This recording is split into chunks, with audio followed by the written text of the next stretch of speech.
The door did not open.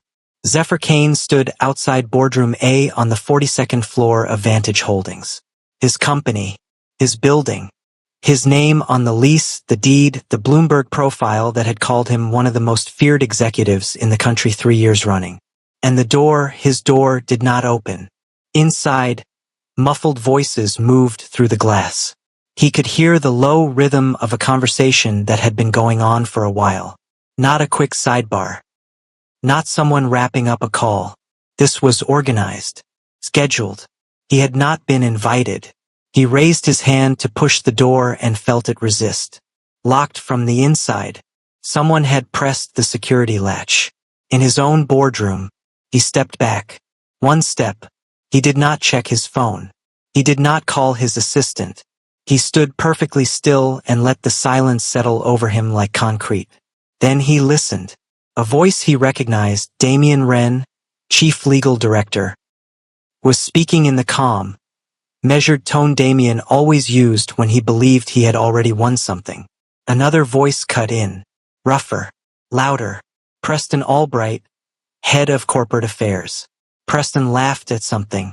The laugh bounced off the glass. Hi viewers. Have you ever been locked out of something that was completely yours? Drop your answer in the comments, I want to know. Zephyr scanned the hallway without moving his head. 7 executive chairs filled that room. He knew whose name was on each seat. He ran through the list fast. Damien, Preston. For others on the senior board, that was 6 people. The meeting should have been about one thing, a performance review for senior leadership, a routine quarterly briefing. He had scheduled it himself. He was supposed to open it. He looked down the hall. Then he noticed something. Merrick Solis was not in that room. The meeting was about Merrick. It had to be. 3 weeks ago Zephyr had promoted Merrick. Quietly, deliberately, to head of compliance and structural oversight. Every person in that room had pushed back. Not openly. Not to his face. They had sent careful emails and asked polite questions and smiled at him in hallways. But the resistance had been there, cold and steady, just below the surface. Merrick was an Omega, a single father. He had come up through the analyst pool without the right last name or the right network dinner. And now he sat above them on an org chart. They had not forgiven that. So where was Merrick now? Zephyr was still working through that when he heard a sound at the far end of the hall. Small footsteps, uneven, the kind that belonged to someone who had never learned to walk quietly because no one had told them they needed to. He turned. A child, maybe 6, maybe a little older, was standing at the corner of the hallway looking directly at him. Dark eyes, a backpack hanging off one shoulder. His jacket was slightly too big. He looked tired in the way children look tired when they have been somewhere they do not understand for too long. The boy took 2 steps forward. "Are you Mr. Kane?" he asked. His voice was steady. "They said my daddy is losing his job." The boy's name was Leo Solis, 6 years old, backpack still on, standing in the 42nd floor hallway of one of the most powerful financial companies in the country like it was the most natural place in the world for him to be. Because to Leo it kind of was. His father brought him here on late nights sometimes. The security team at the front desk knew his face. They let him up without question, the same way they always did when Merrick said Leo might be stopping by. Zephyr crouched, not all the way down to his knees, just enough to bring his eyes close to Leo's level. He studied the boy's face for a moment. Whatever Leo had heard had not broken him. It had made him purposeful. There was a difference, and Zephyr recognized it immediately. "Who told you your father is losing his job?" Zephyr asked. Leo pointed toward the boardroom, not hesitating, pointing the way only a child points when they are absolutely sure about what they saw. "The men in there. I was sitting in Daddy's office waiting, and the door between the rooms was not all the way closed. I could hear them talking." He shifted the backpack strap on his shoulder. "They were talking for a long time." Zephyr looked at him. "What did they say?" Leo thought for a second. Then he started talking in that particular way children talk when they are repeating something they memorized without fully understanding it. "Careful. word by word. They said Daddy makes the company look bad. Because he is alone with me. They said Omegas who are single parents are not serious. They said you, he pointed at Zephyr, made a mistake putting him there. They said it makes the whole company look weak. He paused. What does weak mean when it's a company? Zephyr did not answer that. He was already processing the rest. This was not a spontaneous conversation. This was organized opposition with a shared script. 6 people in a locked room agreeing on language before they brought it to him, or before they moved without him entirely. And underneath the professional framing was the real message. They did not believe Merrick belonged there. Not because of performance, because of who Merrick was. An Omega raising a child alone without apology, without hiding it. That made them uncomfortable in a way they had dressed up as corporate concern. But Leo was not finished. He pulled at the strap of his backpack again and lowered his voice slightly, the way children do when they are about to say something they know is serious. They also said Daddy found something. Numbers that were wrong. In the accounts. He looked up at Zephyr. Daddy told me once that wrong numbers in the wrong place are like lies that pretend to be math. Leo nodded, clearly proud of that line. He showed me in a notebook. He said the money was going somewhere it was not supposed to go. Somewhere that was supposed to help kids. Everything stopped. Zephyr did not move. His expression did not change. But the weight of what the child had just said landed on him fully.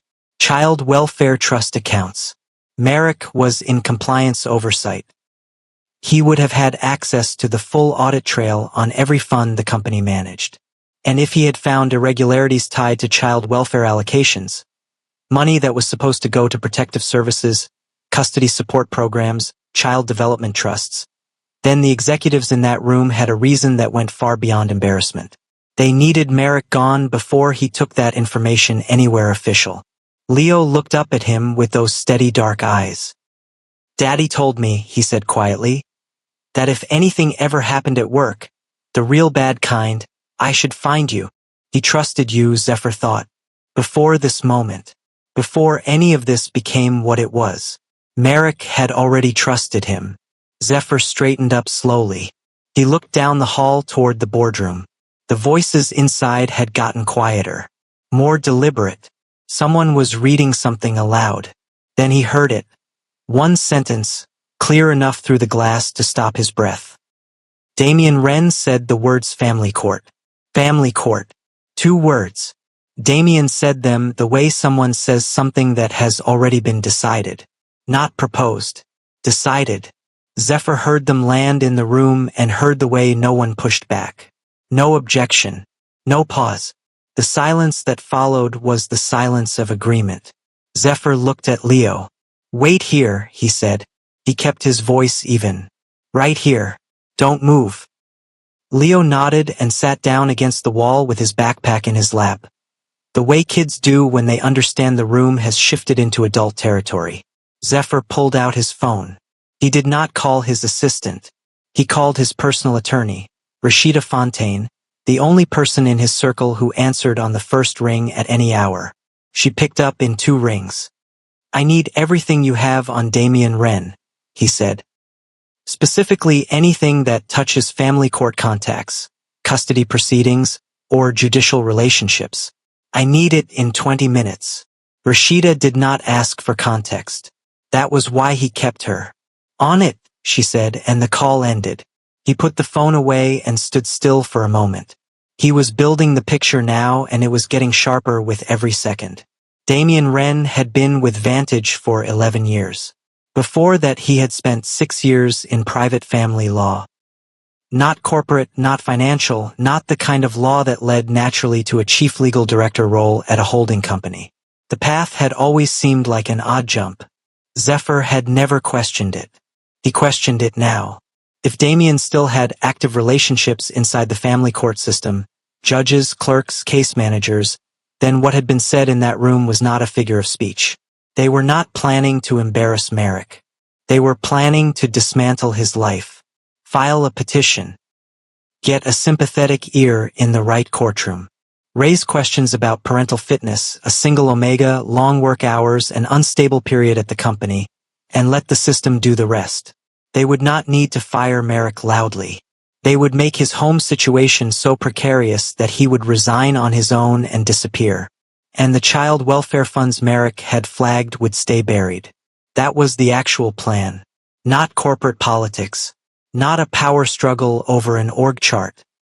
This was a cover-up with a child as the leverage point. Zephyr thought about the notebook Leo had mentioned. The one with the wrong numbers. If Merrick had physical documentation, a personal record separate from the company's systems, then that was evidence that existed outside of anything Damien could reach. They knew that, which was why they needed Merrick discredited before he could take it anywhere. A single father in a custody dispute does not walk into a federal oversight office with a notebook. He survives. That is all he has time to do. They had thought of everything. Almost. Behind him, Leo's small voice came from the wall where he was sitting. Quiet, like he had been holding it and finally decided to let it out. Mr. Kane, Daddy told me something else. Zephyr turned. What did he tell you? Leo looked at his own hands for a second. Then up. He said if it ever got really bad. Like the kind of bad where people try to take me away from him. He stopped. Breathed. Continued. He said to stay close to you. Because you were the one person in that building who would understand what was worth protecting. Zephyr held the boy's gaze for a long moment. There were no words that fit inside that moment, so he did not try to find any. He simply looked at this child. 6 years old, too smart for this hallway, carrying something no child should be carrying, and made a decision that was not a decision so much as a recognition of something already true. He turned back toward the boardroom door. He reached out his hand and pressed it flat against the glass. Then he said it, quietly, clearly, 2 words that hit the door like a signal. Open the door. Nobody opened it. 3 seconds passed. 5. The voices inside did not stop. They just continued, like he had not spoken at all. Like the most powerful man in that building was standing outside his own room talking to glass. Zephyr reached into his jacket pocket. He had a master override card, not a standard security badge, not the kind the reception staff carried. The kind that existed because he had built this building's access system himself 9 years ago, and had included exactly 1 card that could unlock anything in the structure from any side. He had carried it every day since and never once needed to use it. He pressed it against the reader panel to the right of the door. 1 soft beep. The lock disengaged. He pushed the door open and walked in. The room went quiet the way a room goes quiet when the wrong person walks in. Not gradually. All at once. 6 men seated around the long glass table, Damien Wren, Preston Albright, and 4 others whose names Zephyr had known for years and would not know much longer. The city skyline filled the windows behind them. Midday light.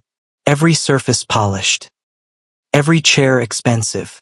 And every face in that room wearing a version of the same expression, the exact midpoint between surprise and the effort to hide surprise. Nobody spoke.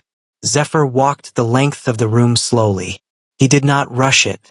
He passed the first seat, then the second, then the third.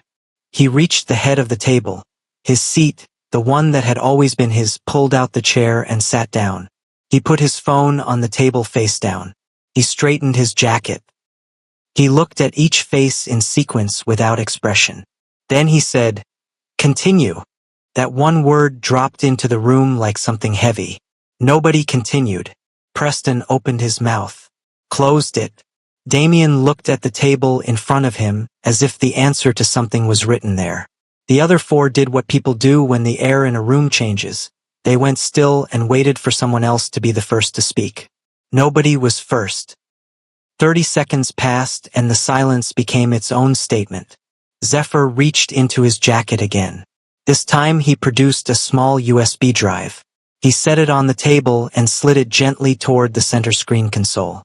"Pull this up," he said. Not loudly. Not with any heat in his voice. Just a direction. His assistant, Tiara, had prepped the drive 2 days ago at his request. a quiet precaution he had taken the moment the whisper network inside the building started moving faster than usual. He had not known exactly what was coming. He had known something was. One of the junior board members, Nate Calloway, the youngest in the room, reached out and plugged it in. The wall screen lit up. Tiara had organized it well. The first document that opened was a chain of internal emails. 11 emails across 4 weeks. Between Damien, Preston, and 2 outside addresses that did not belong to Vantage accounts. The emails discussed Merrick Solis by name. They discussed his compliance findings. They discussed specific accounts. Zephyr let the room sit with that. Real power does not arrive loudly. It arrives with proof. He had learned that in his first year in business, and he had never forgotten it. Damien was the one who finally spoke. His voice was measured, controlled. He looked at Zephyr with the particular expression of a man rerouting on the fly. Zephyr, these documents are being framed out of context. Merrick Solis has been operating outside his defined scope for months. The actual compliance risk here is security. Zephyr said it without raising his voice. He was already looking at the door where 2 of the building's senior security personnel had appeared. Tiara had sent the request from downstairs 60 seconds after Zephyr had used his MasterCard on the door. She knew what that card meant. Remove every director in this room. The boardroom emptied fast. No raised voices. No dramatic exit speeches. Security did not need to be firm with anyone. The moment it became clear that resistance would only add to the record, each man stood and walked. Damien was last. He paused at the door and looked back at Zephyr with an expression that was not quite anger and not quite defeat. It was the look of someone recalculating. Then he left. The door closed. Zephyr sat in the silence for exactly 30 seconds. He let it settle. Then he stood up, buttoned his jacket, and walked back out into the hall. Leo was still where he had left him, sitting against the wall with his backpack. He looked up when Zephyr came out. "Is Daddy okay?" he asked. "That's what we're going to find out," Zephyr said. He pulled out his phone and called Marek's direct line. It rang 4 times and went to voicemail. He tried the office extension. Same. He sent a text. Short, direct. "Where are you?" Then he turned to Leo. "Did your father say where he was going when you came up here?" Leo thought. "He said he had to get something from the archive room. On floor 39. He said I could wait in his office and he would be back." A pause. "That was a while ago." Floor 39 was the old records level, physical files, hard drives, legacy documentation from before the company had moved everything to cloud storage. Most of the staff avoided it. The lighting was poor and the room was climate-controlled to a temperature that made prolonged visits uncomfortable. There was no reason for Merrick to be there unless he was retrieving something he needed to keep off the main system. The notebook, Zephyr thought, or something like it, backup records, a paper trail that only existed in that room. They took the stairs. Zephyr moved quickly and Leo kept up without complaint, gripping the railing with both hands on the way down, backpack bouncing. Floor 39 was dim when they pushed through the fire door. 2 rows of fluorescent lights hummed overhead.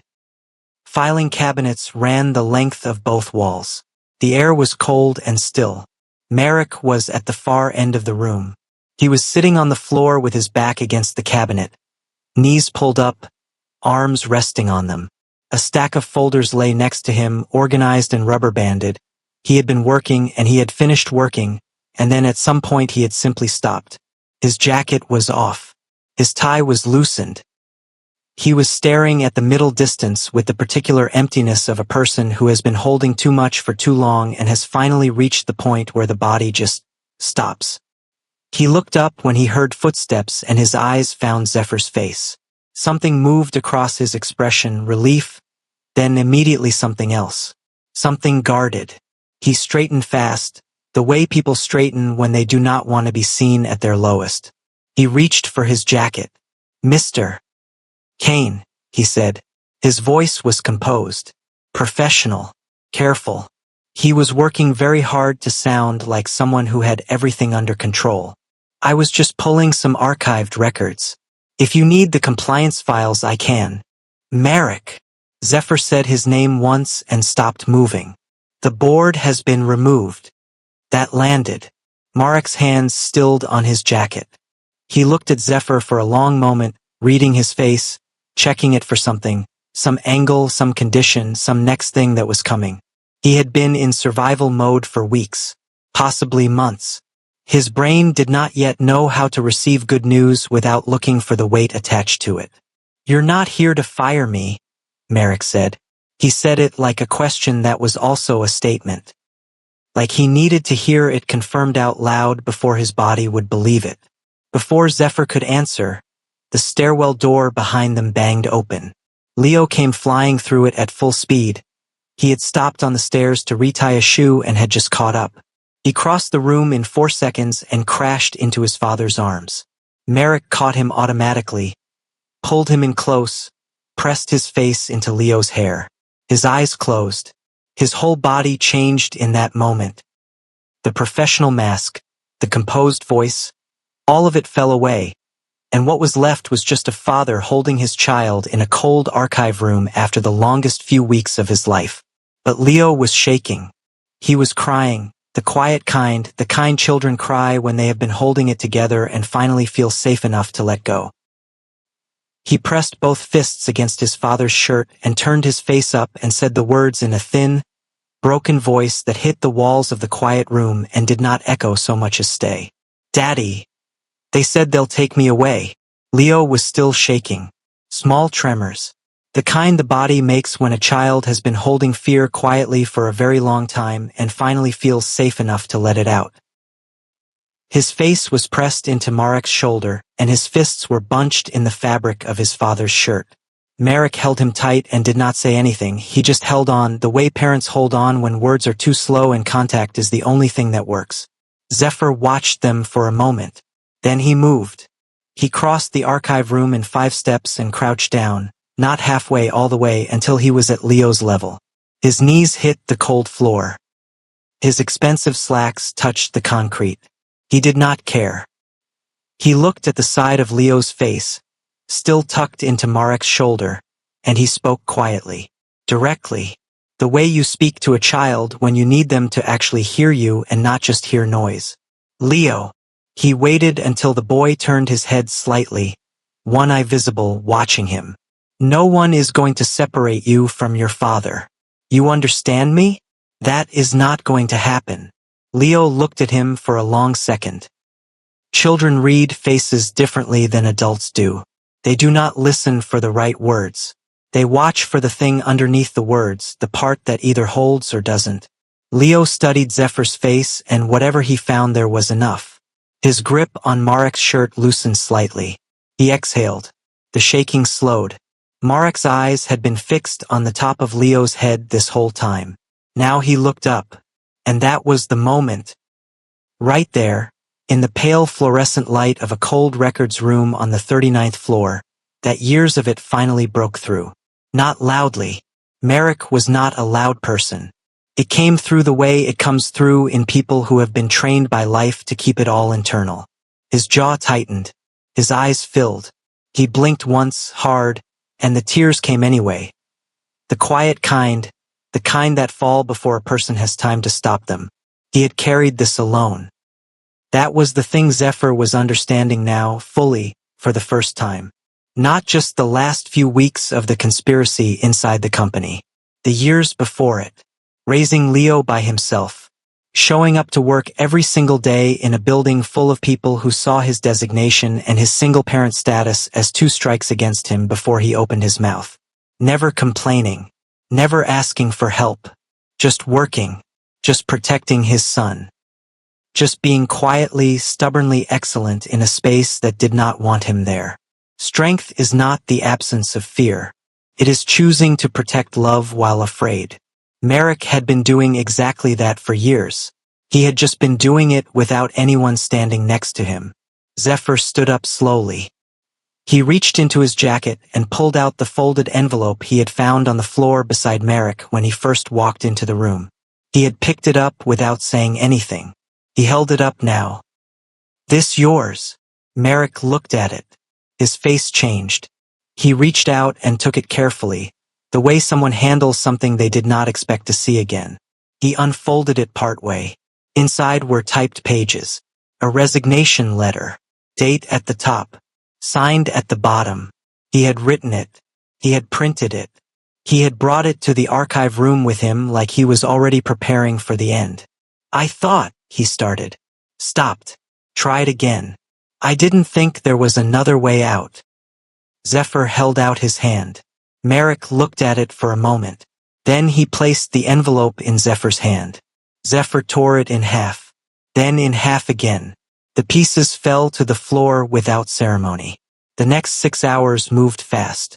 Tiara had already contacted the company's external audit team by the time Zephyr made it back to the 42nd floor with Merrick and Leo. The wire transfer records were being preserved. The email chain was being secured. 2 of the board members, Preston Albright and a director named Gideon Stroud, had already retained outside attorneys, which told Zephyr everything he needed to know about how quickly they understood the severity of what had been exposed. The building felt different, quieter, like the pressure that had been pressing against the walls for weeks had finally released. Leo ate a sandwich from the executive kitchen. He sat at the long conference table in Zephyr's private office, legs swinging because they did not reach the floor, and worked through the sandwich with complete focus while Tiara set up a small workstation beside him so he could watch a video on a tablet. He looked comfortable, like the building had stopped being threatening and had simply become a place again. Merrick was in the next room reviewing documents with Rashida Fontaine. They had been in there 40 minutes. Zephyr could see them through the glass. Merrick with his jacket back on now, his posture recovered, his professional self reassembled. He was pointing at something on a page, asking questions. His mind was working again. That was good. Zephyr stood at the window and let himself feel it. The completion of something, the clean certainty that the right thing had happened today. That feeling did not come around often. He held it for a minute, maybe 2. Then Tiara knocked and opened the door in the same motion. Her face told him before her words did. "A package came to the front desk addressed to Merrick Solis," she said. "Security flagged it because it's a legal envelope. Merrick is still with Rashida. I didn't want to interrupt, but I thought you should see it first." She placed it on the desk. Official court seal on the front. Family Court, 3rd Division. The return address was a firm Zephyr did not recognize immediately. Then he looked closer. 3 letters on the letterhead. He pulled out his phone, searched the firm name, and found the result in 11 seconds. That law firm had represented Damien Wren's brother in a custody dispute 4 years ago. Pause on that. Damien had been removed from the building 4 hours ago. In those 4 hours, before security had fully processed the exit protocols, before the access systems had been updated, before anything had been officially communicated, someone had leaked Marek's name and work address to this firm. The emergency guardianship petition had already been filed.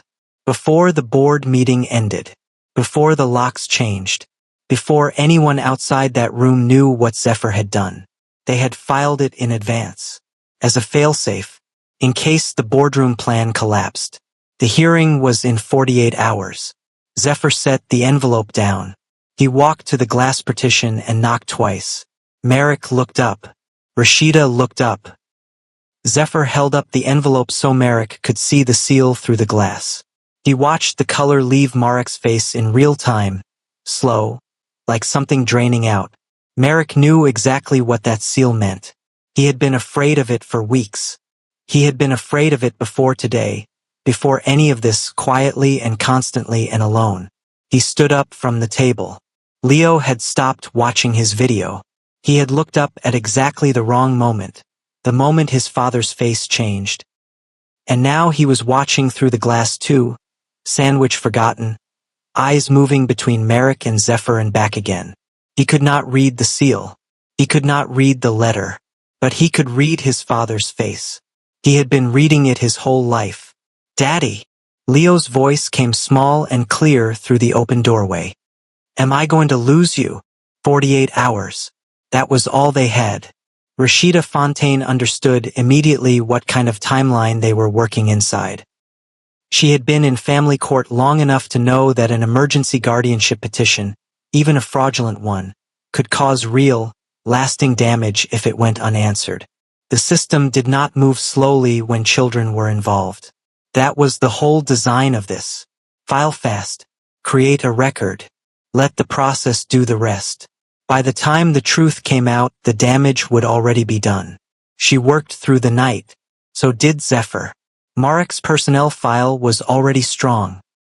5 years of documented outstanding performance reviews, 0 disciplinary actions, commendations from 3 consecutive compliance audits. Leo's school records showed consistent attendance, strong grades, teacher notes about his curiosity and social confidence.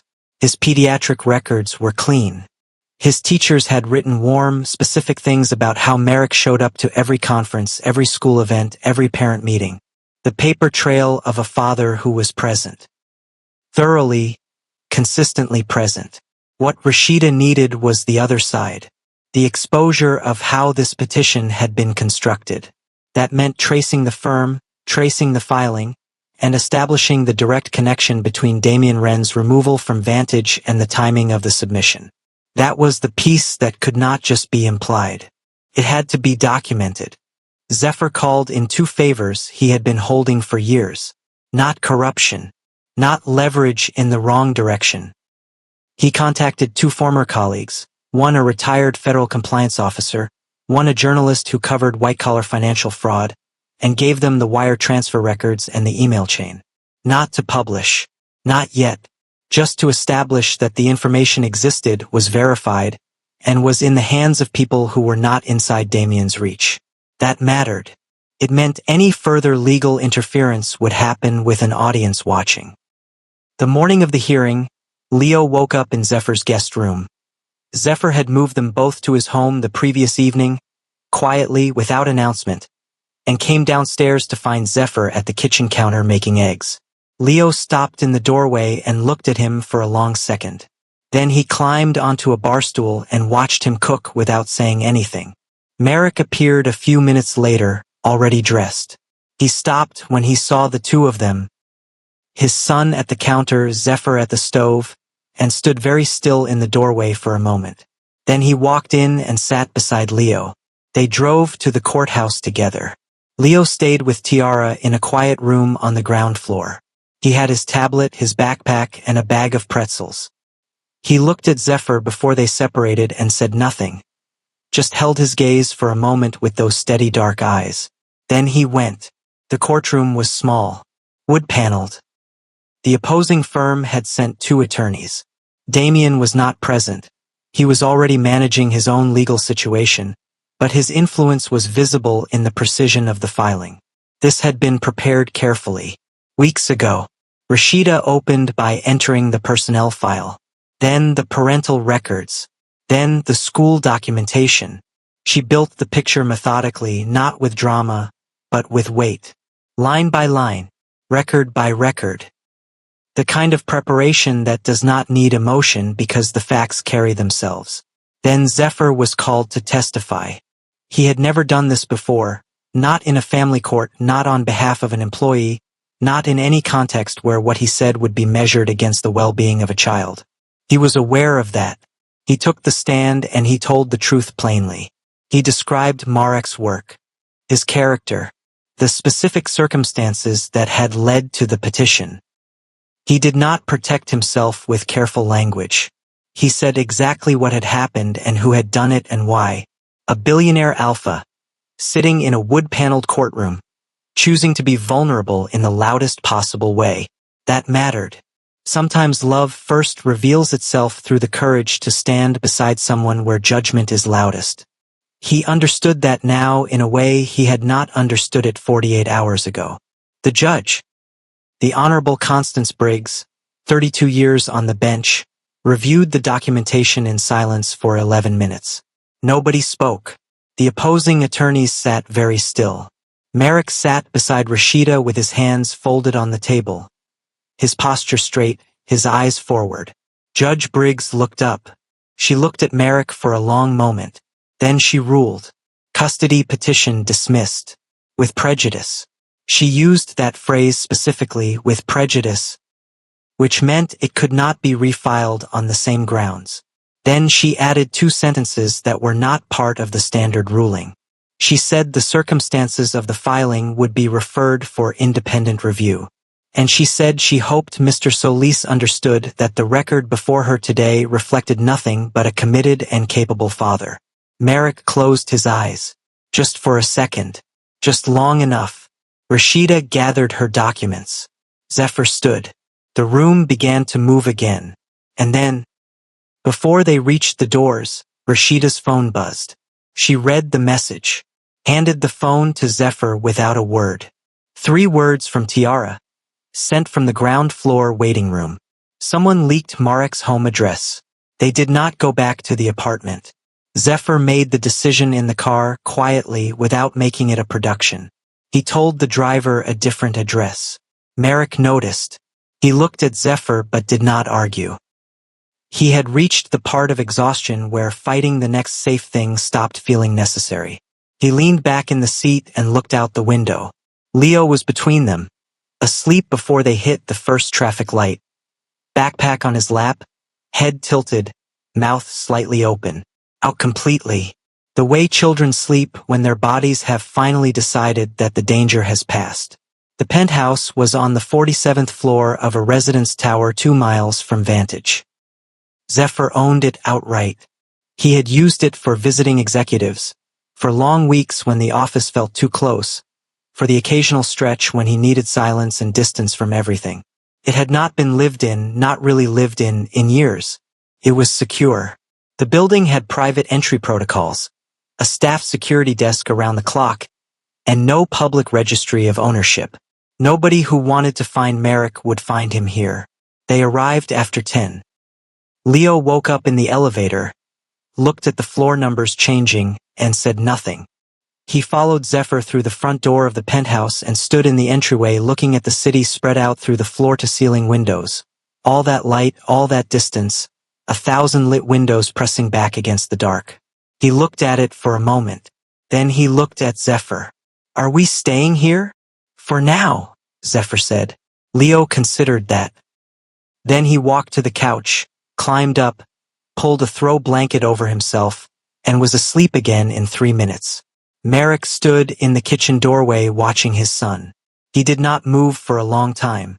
When he finally turned, there was something in his face that was not quite a word. It was more like the moment after a word, the space where the relief lands after it has stopped being a concept and started being real. "Zephyr." He said it quietly. "I don't know how to." "You don't have to," Zephyr said. That was all. No speech. No moment designed to be remembered.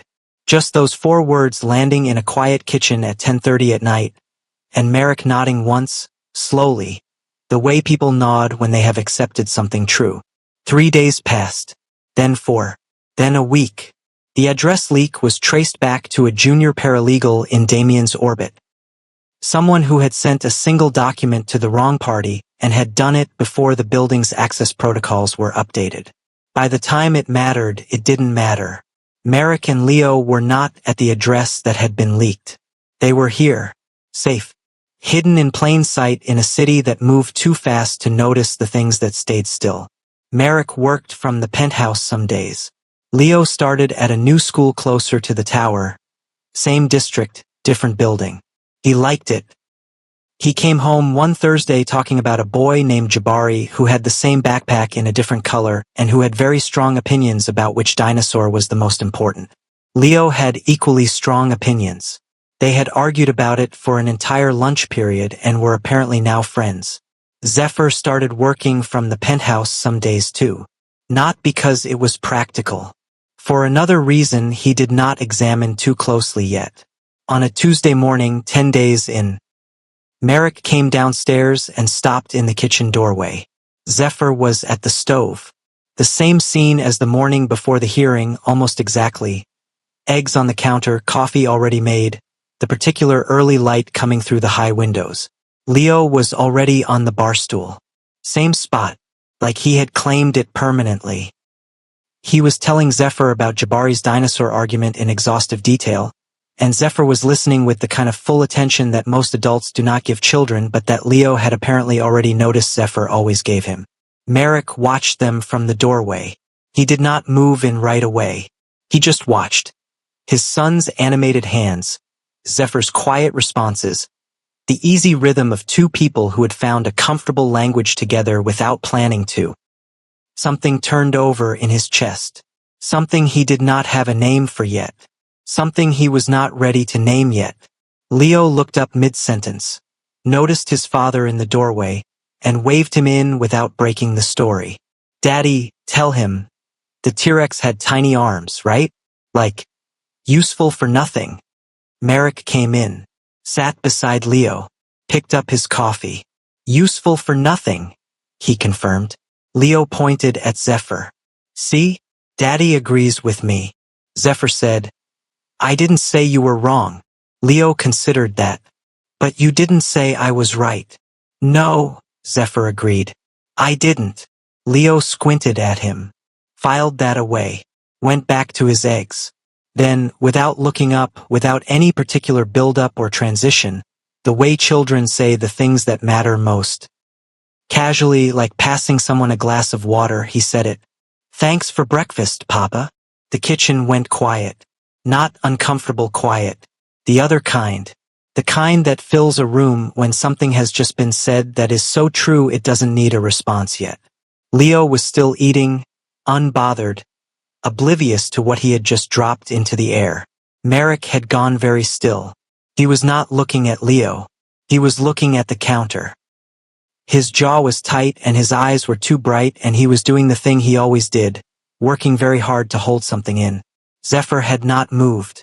He was looking at Leo, at the top of Leo's head, bent over his plate.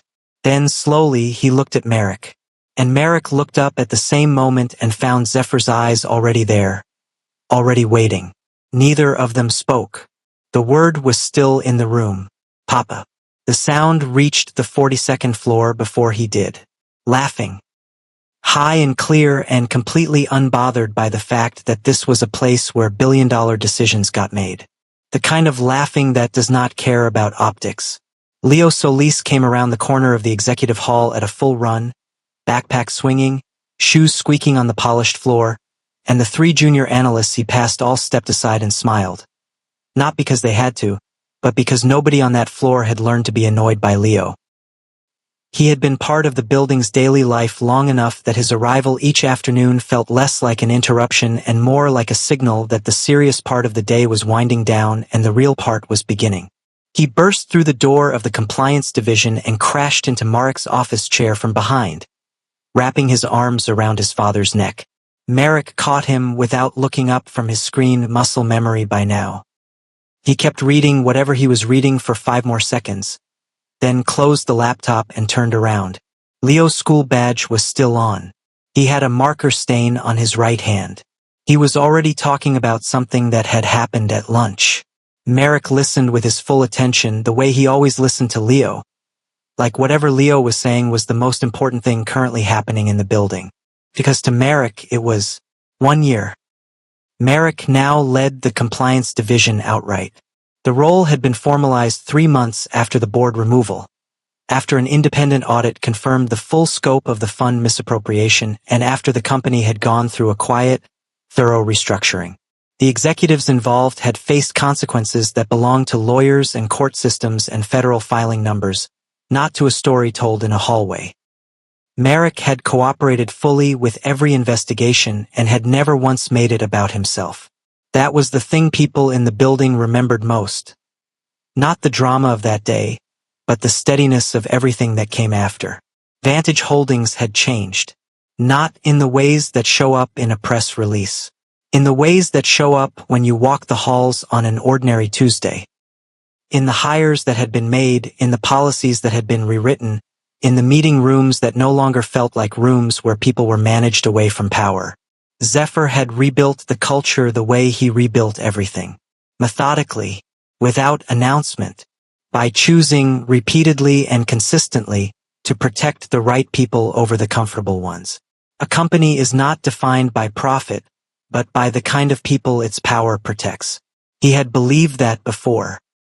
He understood it differently now, because he had watched what happened when that principle had a face on it. When it meant Merrick. When it meant Leo. When it stopped being a philosophy and became a choice you made on a cold floor in an archive room and then kept making every day after that. That evening, Zephyr was locking the executive floor when he heard the elevator open. Leo came out first, always first, and made a beeline down the hall. Zephyr expected him to keep going. Instead, Leo stopped directly in front of him, looked up with an expression of complete seriousness, and held out his hand. Small palm up, waiting. Zephyr looked at the hand, then at Leo. "What's this?" "We're walking to the car," Leo said, like it was obvious. Like this was already a rule that Zephyr had missed the memo on. Zephyr placed his hand in Leo's. Leo closed his fingers around two of Zephyr's and turned toward the elevator without another word. Merrick was leaning against the elevator frame, watching them with his arms crossed and a look on his face that was not quite a smile yet but was getting there steadily. They stepped into the elevator. The doors closed. The numbers descended. And just before they hit the lobby floor, Leo looked up at Zephyr and asked the question the way only he could ask it. Directly, simply, with absolutely no awareness of how much weight it carried. "Papa, are you coming home with us?" Zephyr looked at Merrick. Merrick looked back at him. That quiet, steady gaze. The one that did not perform. The one that had never performed. Not in the archive room, not in the courtroom, not in the kitchen 10 days in when Leo had said the word the first time. Merrick did not look away. He waited. Not with urgency. With patience. The particular patience of a person who has learned to hold good things carefully because good things used to slip. Then he smiled. Small. Real. The kind that starts in the eyes before it reaches anywhere else. The elevator reached the lobby. The doors opened.